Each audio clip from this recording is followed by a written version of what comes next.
تھے اس حیثیت میں نہیں تھے کہ جسے مرسی کی پٹیشن یا رحم کہتے ہیں اس کو دخل انداز ہونے دیں. ان کے مقدمے کا فیصلہ ان کے قانون کی روح سے ہو رہا تھا. جہاں تک اپنی ذات کا تعلق تھا حضور تو سرکا تھا رحمت. اپنی ذات تک کا معاملہ دیکھیے کہ کیا کیفیت تھی. سربراہ مملکت آج ہم یہی لفظ کہہ سکتے ہیں آج کی اصطلاح میں حضور 10 لاکھ مربع میل مملکت کے سربراہ تھے. مکے کی فتح ہے. وہ تمام قریش کے سرداران جنہوں نے 13 سال تک مکے میں حضور کی زندگی کو اتنا حریرن بنا دیا اور 7 سال تک مسلسل لڑائیاں کرتے رہے وہ سب کے سب باوجونا قیدیوں کی حیثیت کے سامنے کھڑے تھے. آپ نے ان سے کہا تھا کہ کہو تم سے آج کیا سلوک کیا جائے. انہوں نے کہا تھا وہ بھی تو عرض انہوں نے کہا تھا کہ جو ایک شریف انسان دوسروں کے ساتھ کرتا ہے. انہوں نے کہا کہ ذاتی طور پر میرے تم نے بہت جایا بڑی اذیتیں دی میرے عزیزوں تک تو تم نے نہیں چھوڑا ہے. 60 سال تک یہ جنگ کی ہے لیکن آج تم اس حیثیت میں میرے سامنے کھڑے ہو کہ وہ تمام چیزیں ختم ہو گئیں. اس لیے میں اپنا انتقام نہیں لینا چاہتا. لا تثریب علیکم اليوم. آج سب کے سب کو معافی آ گئی. انتم الخلفاء جاؤ تم آزاد. ان میں وہ واقعی بھی تھا کہ جس نے حضور کے چچا حمزہ رضی اللہ تعالیٰ عنہ کو اس بے دردی سے شہید کیا تھا. مسئلہ جسے کہتے ہیں ایک عضو کو کاٹ کے الگ کر دیا تھا وہ بھی سامنے تھا. آپ نے اتنا ہی کہا تھا کہ میں تم سے بھی انتقام نہیں لینا چاہتا لیکن واقعی ابھی کچھ عرصہ تک میرے سامنے نہ آیا کرو. دل ہی تو ہے نہ سمجھو درد سے بھر نہ آئے کیوں لیکن میں تم سے ذاتی انتقام نہیں لینا چاہتا. تو ابو سفیان کی بیوی ہند جس نے اسی حضرت حمزہ رضی اللہ تعالیٰ عنہ کا کلیجہ نکال کے کرا لیا تھا وہ بھی آئی تھی اسلام قبول کرنے کے بعد آئی تھی تو برقع پہن کے کہ دیکھا نہ جائے. حضور نے تو آواز سے کہا ہند چھپ کر آنے کی ضرورت نہیں ہے. محمد کسی سے ذاتی انتقام نہیں لیا کرتا. تم بھی جاؤ کوئی انتقام نہیں.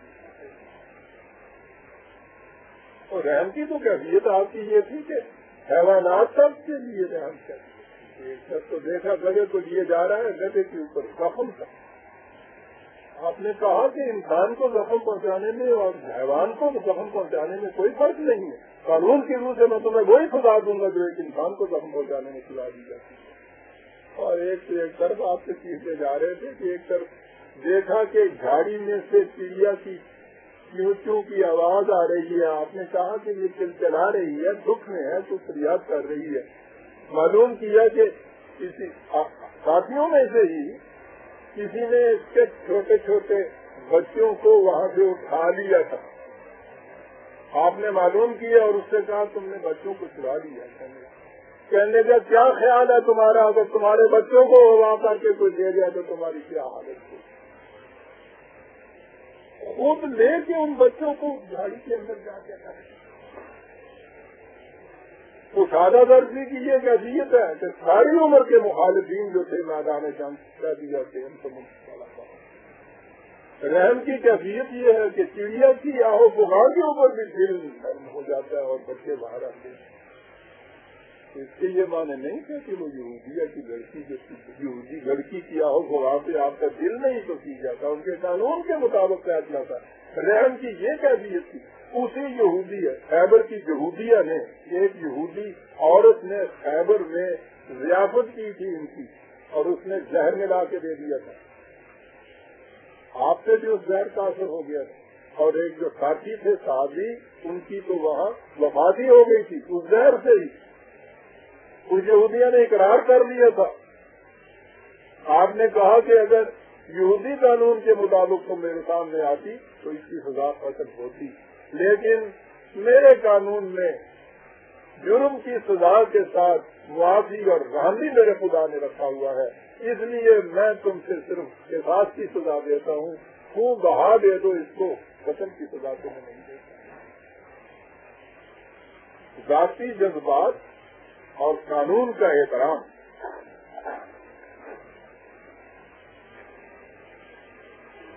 اور دوسری طرف عزیزان مان ذاتی جذبات قانون کا احترام۔ جنگ بدر میں قیدیوں سے فدیہ طلب کیا گیا،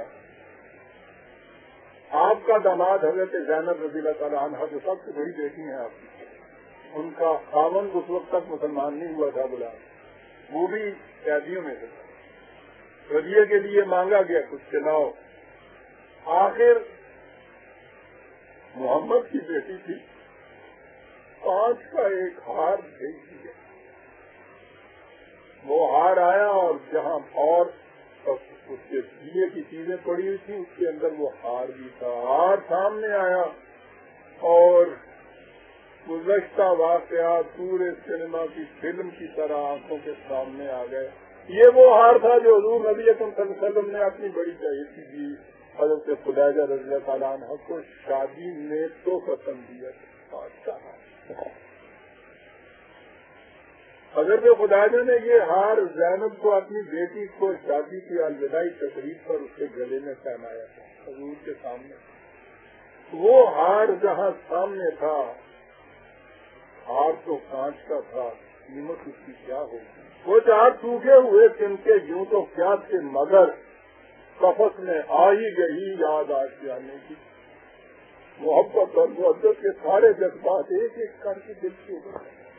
کون روک سکتا تھا اس برائے مملکت کو، اس کمانڈر ان چیف کو، اس سے کہ وہ ہار اس میں سے نکال لے؟ صحابہ نے دیکھا کہ کچھ کیفیت ہے، آپ کہا کہ کیا بات؟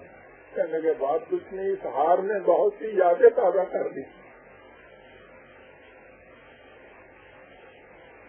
کہنے لگے کہ ہار آپ نکالتے نہیں لے، کہنے لگے کہ قانون کا تقاضا یہ نہیں ہے کہ میں اپنی بیٹی کا ہار نکالوں، تم مشورہ کرو، اگر تمہاری مشاورت میں یہ کیا ہو جائے کہ ہار واپس دے دیا جائے تو واپس دے دو، میں تمہارا شکر گزار ہوں گا، اگر ایسا نہیں ہے تو میرے دل پہ قدم نہ ڈال دیں گے۔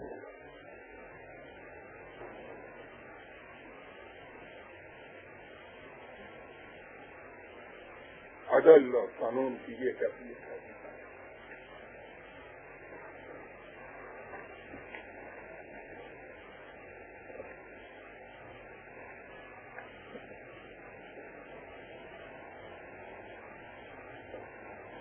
اور وہ حضرت زید کا واقعہ جسے قرآن کریم نے اپنے اوراق میں محفوظ کر لیا گیا ہے، زید کے غلام، حضور نے اسے آزاد کیا، بہت بڑی چیز، آزاد ہی نہیں کیا، منہ بولا بیٹا بنا دیا، محمد کا بیٹا صلی اللہ علیہ وسلم، اتنی بڑی چیز۔ مساوات کا سبق سکھانے کے لیے قریش بلکہ بنو ہاشم کی سب سے ممتاز ترین خاتون اپنی کسی ذات بہن کے ساتھ اس کی شادی کرتی، قریش کے سرداروں میں 6 مغولیاں ہو رہی تھی، ان کے تصور میں بھی یہ نہیں کبھی آ سکتا۔ وہ تو خود اپنے قریش کے قبیلوں میں انہوں نے تمیز کر رکھی تھی، جو ذرا میاں جسے کہتے ہیں قبیلہ ہوتا تھا اس میں شادی نہیں کیا کرتے تھے، یہ رائے کے غلام کے ساتھ شادی کر دی جائے۔ اتفاق یہ کہ شادی ناکام رہ گئی، اور حضرت زید نے قانون کے مطابق ارادہ کر لیا کہ بیوی کو طلاق دے دی۔ نبی اکرم صلی اللہ علیہ وسلم خود اس کے پاس گئے، سوچیے کون ہے یہ جانے والا، سلطنت کا صاحب اقتدار، بس اتنا بڑا موسم کہ جس نے غلام کو آزاد کیا، بیٹا بنایا تو باپ کی حیثیت، اس کے بعد اس بیوی کا بزرگ بھائی بھی، معلم بھی۔ قرآن نے اس لیے اس واقعے ایک ہی واقعہ ہے اور ایک ہی صحابی کا نام ہے جو قرآن میں آیا ہے، اور وہ یہ واقعہ ہے حضور نے جا کے کہا زید